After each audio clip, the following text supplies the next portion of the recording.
اللہ تعالیٰ نے فرمایا وَأَقِیمُوا الصَّلَاةَ وَآتُوا الزَّکَاۃَ، نماز قائم کرو اور زکوٰۃ ادا کرو، وَارْکَعُوا مَعَ الرَّاکعِینَ، رکوع کرو رکوع کرنے والوں کے ساتھ۔ یہ جو زکوٰۃ ہے، یہ جو صدقات ہیں، یہ اپنی معنویت اور اپنے حسن کے لحاظ سے معاشرے کے اندر ایک عجیب سی خوبصورتی پیدا کرتے ہیں۔ امیر کا غریب کے ساتھ محبت کا رشتہ قائم ہوتا ہے، ضرورت مندوں کا اہل فضل کی طرف رجحان اور ان کا پھر غریب پروری کرنا معاشرے کے اندر حسن کو، اخوت کو، بھائی چارے کو فروغ دیتا ہے۔ صدقات کے نبی کریم صلی اللہ تعالیٰ علیہ وسلم نے جو فضائل بیان کیے اور ترغیب جو نبی کریم علیہ السلام نے ارشاد فرمائی، اس کی جاذبیت اور خوبصورتی کو اگر سمجھا جائے تو حضور علیہ السلام کا تھوڑا سا توجہ دلانا اور اس توجہ کے اندر حضور علیہ السلام نے جس طرح کی اہمیت اس چیز کو عطا فرمائی، وہ عجیب سا دل کو ٹھنڈا کرتا ہے۔ اللہ کے حبیب علیہ السلام نے ارشاد فرمایا کہ یہ جو صدقہ ہے یہ تو برے خاتمے سے بچا لیتا ہے۔ اتنی بڑی بات، اتنا بڑا اجر، یعنی انسان کو سب سے زیادہ جس بات کا ڈر ہوتا ہے وہ یہ ہوتا ہے کہ اختتام کہیں برا نہ ہو جائے۔ یہ صدقہ ایک ایسی چیز ہے جو سوء خاتمہ سے انسان کو محفوظ رکھتا ہے، اور ارشاد فرمایا کہ صدقہ عمر میں اضافہ کرتا ہے، 70 مصیبتوں کے دروازے بند کرتا ہے۔ اللہ تبارک و تعالیٰ کے حبیب علیہ السلام نے اس قدر زیادہ اس کو پسند فرمایا اور اس قدر زیادہ توجہ دلائی کہ فرمایا دوزخ سے بچ جاؤ، چاہے کھجور کا ایک ٹکڑا صدقہ کر کے ہی دوزخ سے بچ جاؤ۔ یہ چیز تمہارے لیے اللہ تبارک و تعالیٰ کی بارگاہ سے بہت بڑا انعام کا سبب بنے گی کہ تمہارے لیے دوزخ سے آزادی ہوگی۔ یقیناً جس بات کے فضائل ہوتے ہیں، جس کام کے فضیلتیں ہوتی ہیں، اسے نہ کرنے کی وعیدیں بھی ہوتی ہیں۔ تصویر کا دوسرا رخ بھی ہوتا ہے، ایک کام کیا جائے گا، اس کے فضائل ملیں گے، اجر ملے گا، ثواب ہوگا، اللہ رسول کی رضا نصیب ہوگی، معاشرے کے اندر غریب پروری ہوگی، لوگوں کا خیال رکھا جائے گا، انسان کے اندر رقت قلبی پیدا ہوگی، درد دل پیدا ہوگا،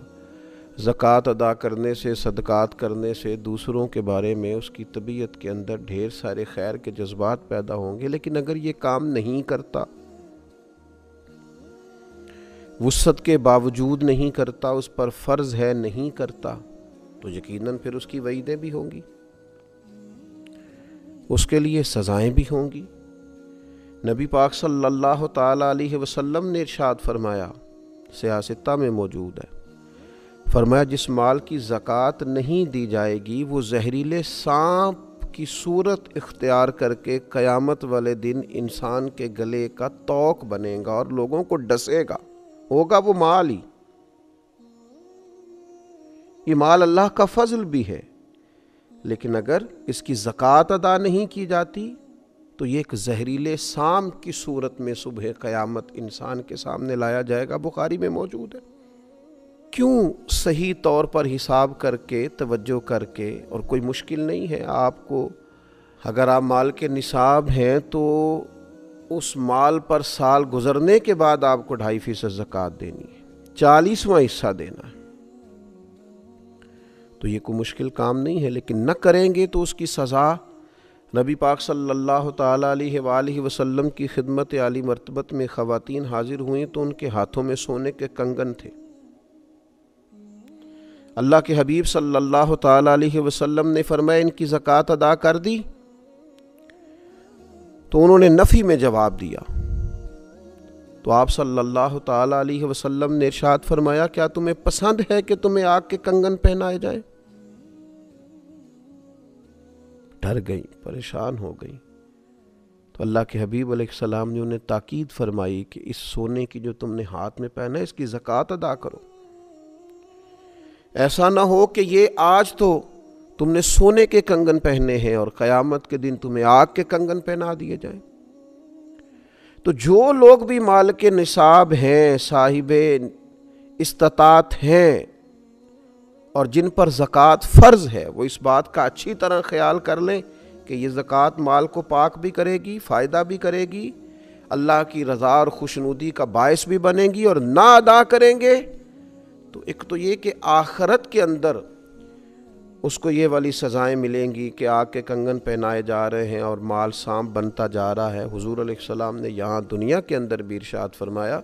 کہ خشکی اور تری میں جو تمہارا مال ضائع ہوتا ہے وہ زکوٰۃ ادا نہ کرنے کی وجہ سے ہوتا ہے۔ تو ایک تو بات یہ کہ زکوٰۃ ذمہ داری کے ساتھ ادا کی جائے، اس کام میں کسی قسم کی کوئی کوتاہی نہ کی جائے، کسی سستی کا شکار نہ ہوا جائے، لیت و لالہ کا شکار نہ ہوا جائے، بہانے بازی نہ کی جائے۔ اس فرض کو فرض جانتے ہوئے، انتہائی حساس مسئلہ سمجھتے ہوئے اس کی فوری ادائیگی کا اور احتیاط سے بندوبست کیا جائے۔ اور پھر یہ کہ اس کے جو آداب ہیں، جو ایک مسلمان کوئی بھی عبادت کرتے ہوئے کچھ آداب کا خیال رکھتا ہے، ان آداب کا بھی پوری طور پہ خیال رکھا جائے۔ سب سے پہلی بات تو یہ کہ زکوٰۃ حسن نیت سے ادا کی جائے۔ زکوٰۃ کوئی پتھر پھینکنے والا عمل نہیں ہے کہ جیسے بھی پھینک دیں گے، خوش دلی سے پھینکیں یا بد دلی سے وہ لگ جائے گا۔ یہ زکوٰۃ تو اللہ کی بارگاہ میں دینی ہے، صدقہ کو پتھر پھینکنے والا عمل تو نہیں کہ جیسے بھی پھینکے لگ جائے گا۔ یہ تو خالص اللہ کی رضا کے لیے دینی ہے۔ تو اس کے بارے میں تو قرآن مجید نے فرمایا وَمَا تُنْفِقُونَ إِلَّا ابْتِغَاءَ وَجْهِ اللَّهِ، تم جو کچھ بھی خرچ کرتے ہو اسی لیے تو خرچ کرتے ہو کہ تمہیں اللہ کی خوشنودی حاصل ہو۔ تو حسن نیت، ارادہ حسین، دیتے وقت اللہ تعالیٰ کی رضا کے لیے خاص جذبہ۔ ایک بزرگ فرمایا کرتے تھے کہ میں تو جب صدقات دیتا ہوں تو جسے دیتا ہوں اسے اپنا محسن سمجھتا ہوں،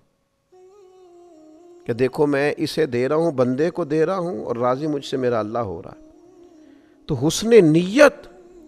پہلی بات، اور دوسری بات ہر قسم کی تصنع سے بچا جائے، ہر قسم کے ریا سے بچا جائے۔ یہ دے کر کے اور کسی قسم کا بھی اگر دکھلاوے کا مزاج بنایا جائے یا کسی شخص کو کسی بھی طور پر بتایا جائے تو یاد رکھیے گا حضور علیہ السلام نے فرمایا اللہ قیامت کے دن ارشاد فرمائے گا انہی سے جا کے اجر لو جن کو دکھانے کے لیے تم عمل کرتے تھے۔ تو تصنع سے پورے طور پر اور مکمل طور پر اجتناب کیا جائے، اور پھر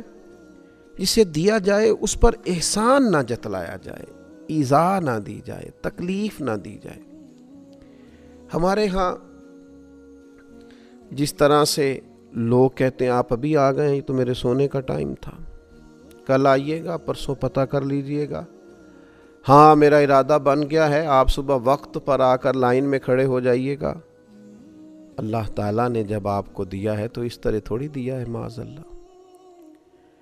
آپ ایذا نہ دیں، تکلیف نہ دیں۔ وہ کسی نے کہا تھا کہ لوگوں کو ملا ہے تو مقدر سے ملا ہے، ہم کو تو مقدر بھی تیرے در سے ملا ہے۔ تو اللہ نے جب دیا ہے تو کرم سے دیا ہے، تو جب یہ ذہن ہو کہ مجھے کرم سے ملا ہے تو پھر دیتے وقت تکلیف نہ دی جائے، اذیت نہیں دی جائے۔ قرآن مجید نے فرمایا یا ایھا الذین آمنوا لا تبطلوا صدقاتکم بالمن والعذا، اے ایمان والو احسان جتلا کر اور ایذا دے کر اپنے صدقات کو باطل نہ کر لینا،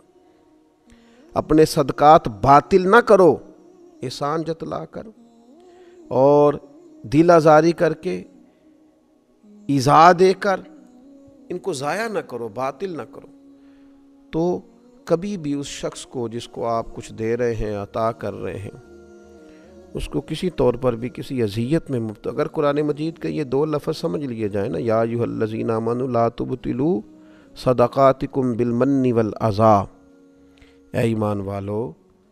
تم احسان جتلا کر، تکلیف دے کر اپنے صدقات کو باطل نہ کرو، اگر اس کو سمجھ لیا جائے تو پھر تو انسان جو لینے آئے اس کا اعزاز کرے، اسے ہر تکلیف سے بچائے کہ اللہ نے حکم دے دیا ہے کہ تم نے اپنا صدقہ باطل نہیں کرنا۔